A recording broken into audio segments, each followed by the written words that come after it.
Hi everybody, thanks for coming. I want to welcome you all to a class that I believe will make a huge difference in the enjoyment of your life and in the lives of your family. I want to talk to you about how you can stay young the first 100 years. Now, I already know what some of you are thinking. You're thinking, the title sounds catchy, but do I really need to know how to stay young for 100 years? That sounds kind of far-fetched and ambitious. Well, it's really not. You need to start thinking about what it means for you and your family to live a long time. Let's look at the facts. In the year 1900, the average lifespan was 49 years of age. Now, there's no doubt that this was because many people died when they were very young back then. We didn't have the kinds of cures and we didn't provide the kind of health care that we do today. But that's exactly the point. Everybody's chances of living a long, healthy life was much less back then. As a matter of fact, today, the average lifespan is 77.6 years and growing. And scientists from the University of Texas reported on the Today Show in April of 2006 that by the year 2050, there will be over 800,000 Americans over the age of 100, and many will be living to 150. So what does this mean? It means that your kids need to know more about how to stay young the first 100 years than they need to wonder how they're going to spend their inheritance, because you're probably going to live so long, they'll be retired before they even get your inheritance, assuming that there is some. So yes, this is an important topic for you and your family to know about. If we're going to live for 100 years, we need that long life to be a quality long life. We don't merely want to exist on this planet. We want to be able to live and work and play on this planet. We want to have a quality life. Now we have a whole huge group of baby boomers moving into the over 50 phase of life, and we can see in large numbers what the effects of long life can be. Long life reveals that we're going to have some major areas of health concern after 50 if we don't do something before we're 50 to prevent these problems. These are areas that we've never seen before because we haven't had such large numbers reaching such a ripe old age. Now, for example, we're continually being confronted with the devastation of neurological disorders such as Alzheimer's. Now, Alzheimer's isn't a brand new illness, but we're just seeing it more now because the average onset of dementia isn't usually until age 70 or later. Now that we realize the chances are much greater that we're going to ever live to this age, we want to make sure we can still use our minds when we reach this age. We are also seeing more of the importance of taking care of our skin. Old age has brought about a huge growth in cosmetic surgery. There are more and more people are trying to take care of the wrinkle problems that come with old age. But the biggest problem that we've seen come about with the increase in lifespan is the increase in musculoskeletal problems. In other words, your mobility function, the ability to move around like we used to.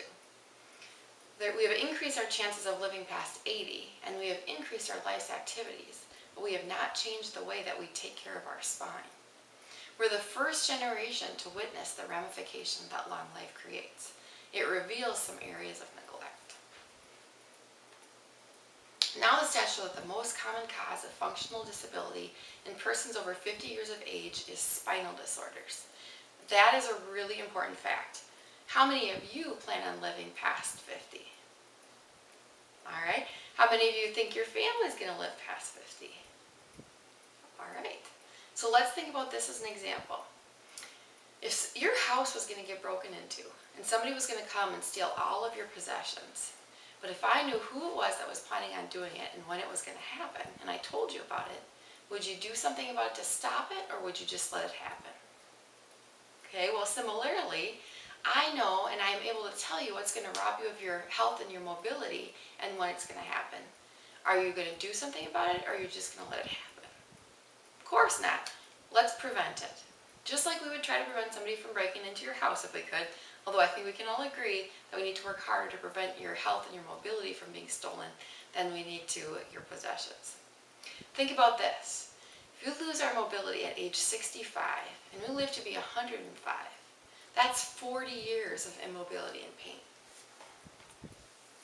Now let's take a look at some areas of healthcare where we've already seen some adjustments and improvements for our health. Look at the advancements we've made in tooth decay. We used to have so many more cavities and loss of teeth in years past than we do now.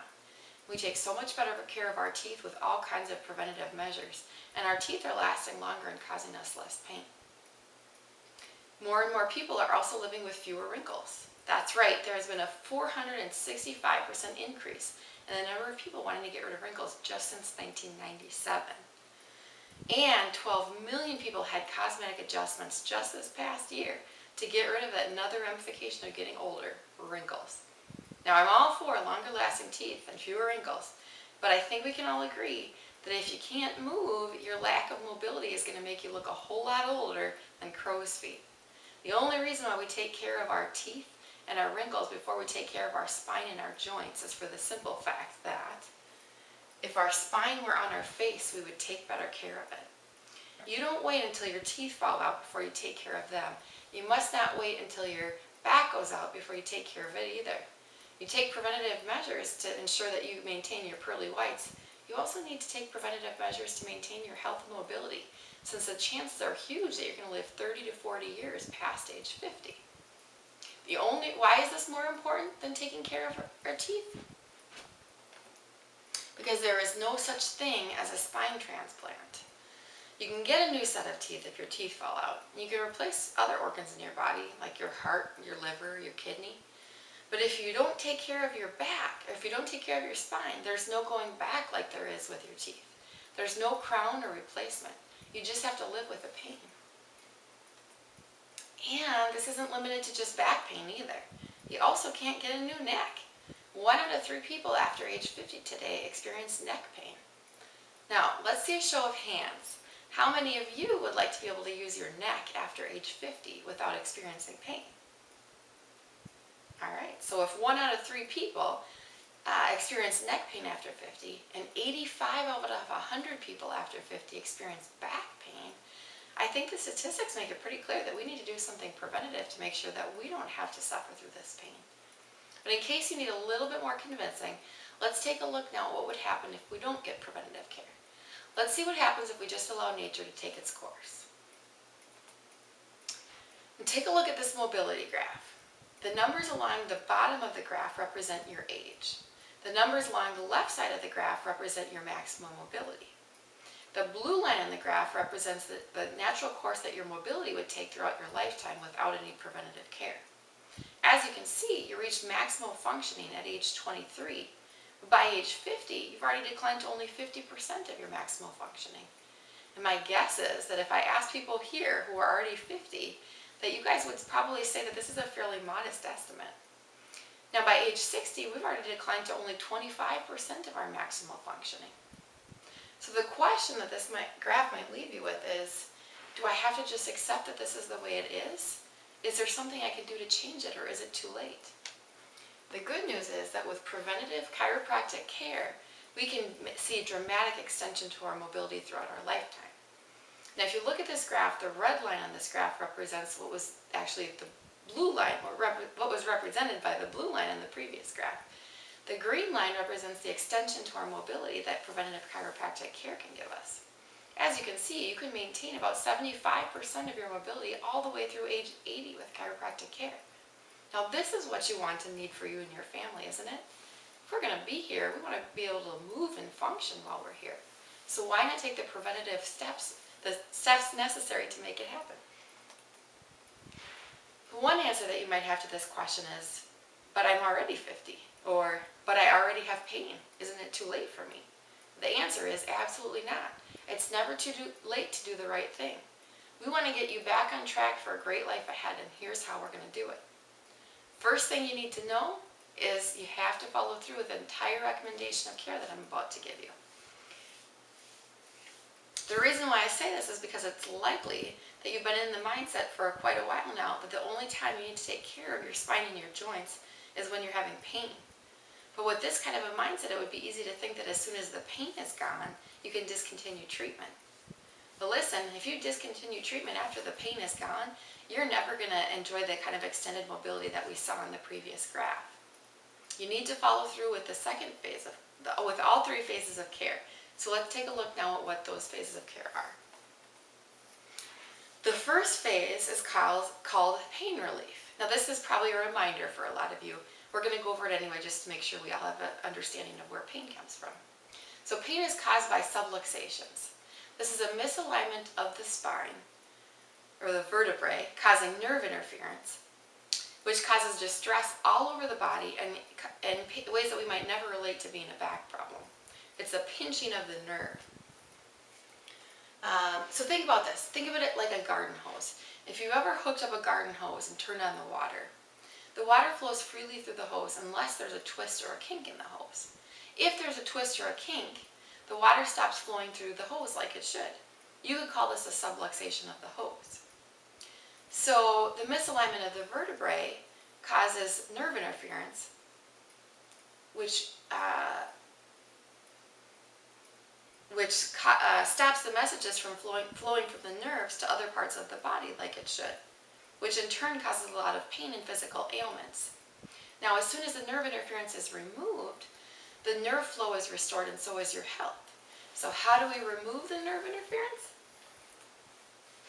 Through a series of adjustments. The adjustments move the spine gradually back into place and away from the nerves, which allows the body to heal itself.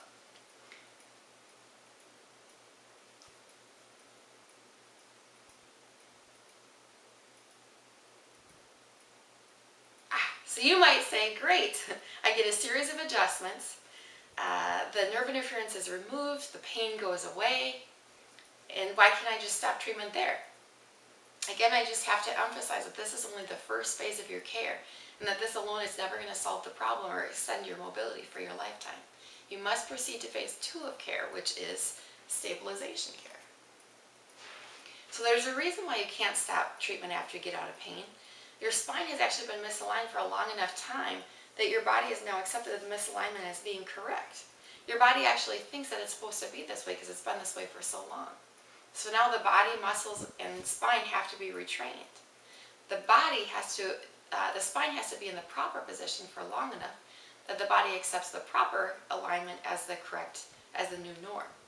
This is called stabilization, and this takes time. Unless the spine and joints are retrained with adjustments and kept in the proper position for a longer period of time, the body will naturally pull the spine right back into the misaligned condition. So why does this take work and time? Well, for an example, can you visit the gym one time to get in shape? Can you lift weights one time and enjoy bigger muscles? Of course not. We all wish we could go to the gym and come out after one visit looking like Mr. and Mrs. Universe, but we know it just doesn't work this way. It takes time and it takes effort. To get your musculoskeletal system stabilized, it's going to take time and a number of treatments, and you need all of them. One last example. The first time that you ever went to an orthodontist, did you come out with straight teeth? Again, no, it takes time and it takes effort. And even after your teeth were straight, you probably had to wear braces for a long time. And after that, you had to wear a retainer for even longer. So in the same way, I've given you a recommendation of care that will get you out of pain, but you need to follow through to make sure that your body gets into a stabilized condition. Once you reach a stabilized condition, we will dismiss you from active care and move you to the third phase of care, which is maintenance or preventative care.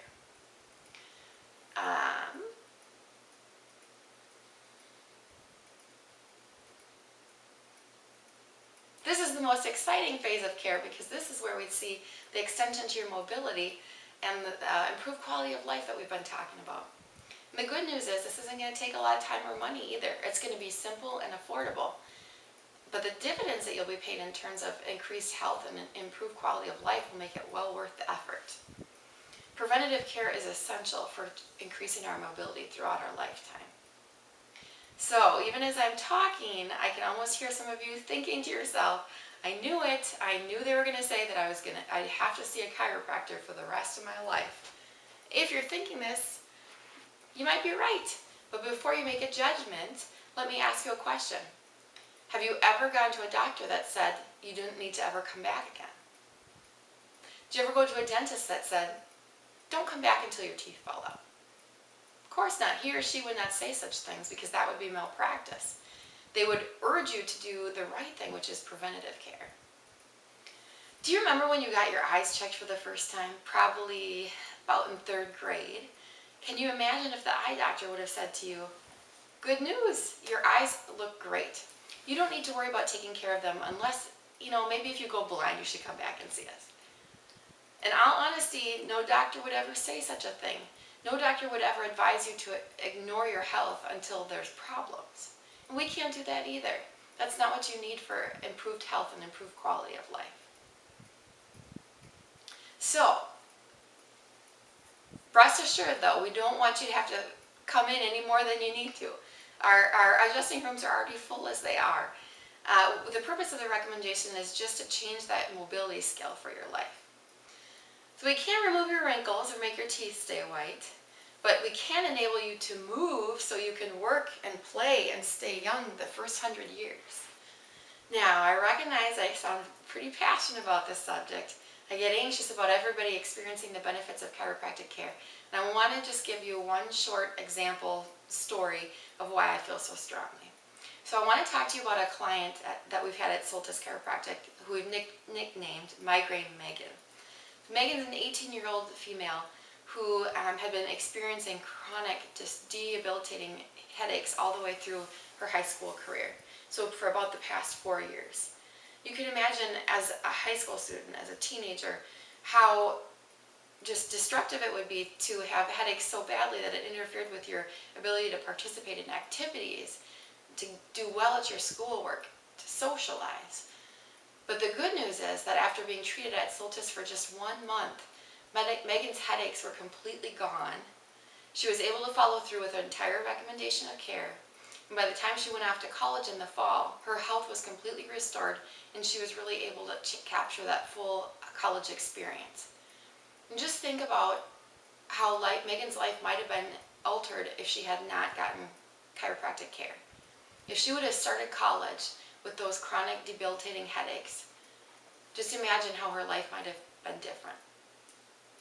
And Megan is just one of many examples that I could talk to you about how I've seen chiropractic care make just a huge difference in people's lives. So, you might be thinking, I do care about my health, and I care about the health of my family and my friends too. And they probably haven't even heard this information. I want them to be healthy. Can I do something for them? The answer is absolutely. You can, and it's never too late to start. In fact, even a newborn child has already experienced trauma to the spine during childbirth. If you think about the tremendous pressure that's put on the neck and the spine during childbirth, it's kind of easy to see we all actually start our lives with untreated pain. So your family does need to come in to be evaluated for a simple, easy, healthy plan towards preventing a life of immobility. The good news is, with a little bit of preventative care, we can prevent a lot of pain management in our later years. This is going to be one of the best investments that you can make for your retirement years, to be able to move. So, to illustrate how sincere we are about preventative care, I brought my appointment book with me today. It has all the available times that Dr. Jeff and Dr. Leah at Soltis Chiropractic have. Because we want to put your health and your future above everything else, we are willing to offer complete first day services, including a consultation with the doctor, complete orthopedic and neurological exam, x-rays if needed, and a report of findings for a donation of $25 to the Waconia Food Pantry. We were actually able to raise $3,300 last year by doing this. So it benefits the community, and it's a great way for you to get a really affordable first day appointment. You and your family can get started with preventative care and see what a difference it makes for you and your lives without that hefty upfront initial cost. We've checked around a little bit on this, and other clinics in town charge $300 to $400 for this first day services, so it's really a great deal. If you want to take advantage of this deal, though, you have to book today.